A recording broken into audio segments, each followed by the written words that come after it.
Baik, perkenalkan, nama saya Germanus Florianto Banu, NPM 33190037, Pendidikan Biologi. Saya akan mempresentasikan materi sistem reaksi terang fotosintesis. Tugas ini saya buat untuk memenuhi hasil UAS saya.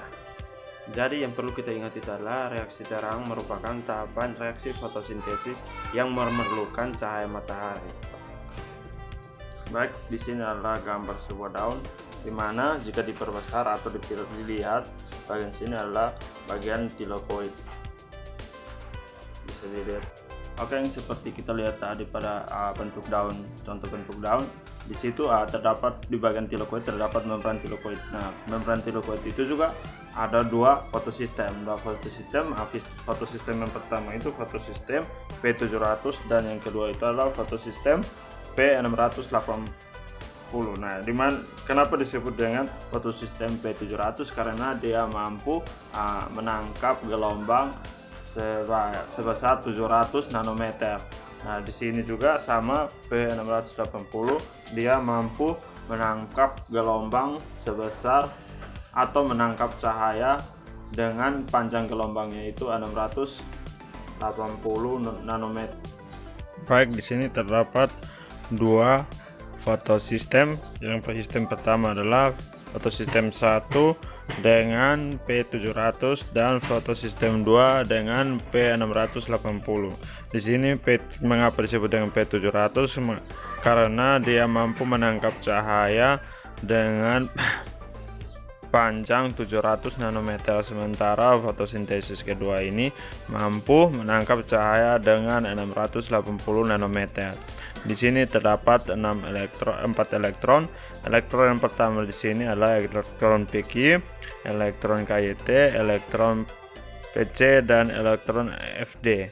Nah, di sini saya akan menjelaskan mengapa terjadinya reaksi terang. Reaksi terang itu ada dua, yaitu fotofosforilasi non-siklik dan fosforilasi siklik.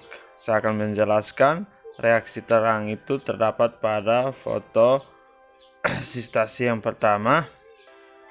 Di sini foto non-siklik itu adalah energi foton yang berasal dari cahaya. Akan diserap oleh fotosistem 2.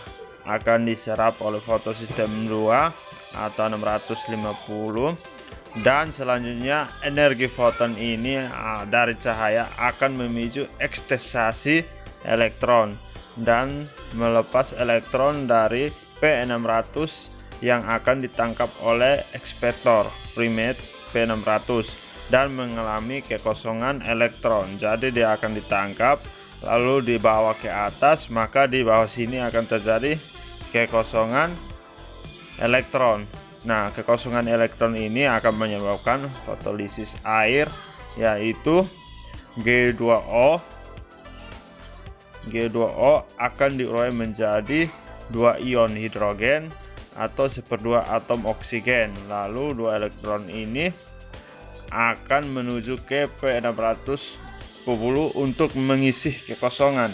Jadi dia akan naik ke sini, lalu HO2 dan PHO2 akan menjadi elektron juga dan akan mengisi kekosongan pada fotosintesis 2. Lalu oksigen akan dilepas ke udara, sementara hidrogen itu untuk sementara waktu akan tinggal di dalam ruang tilokoid.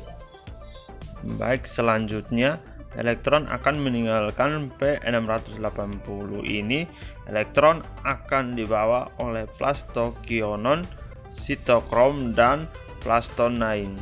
Nah, pada saat poskion meninggalkan mengirimkan elektron ke sitokrom, maka sini 4 ion hidrogen yang ada di stomata akan melintasi membran tilakoid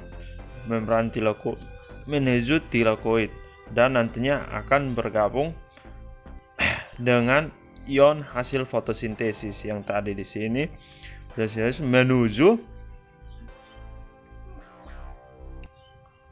menuju akseptor primer, sehingga keadaan fotosintesa tidak stabil.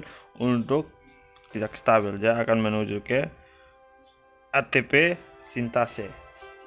Baik, fotosistem 1 yang terkena cahaya elektron yang ada di P700 juga akan terinteraksi menuju reseptor primer.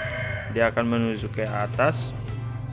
Nah, sehingga di bagian bawah ini menuju ke atas, sehingga di bagian bawah ini terjadi ketidakstabilan atau sudah kosong. Maka untuk menstabilkannya dia harus diisi.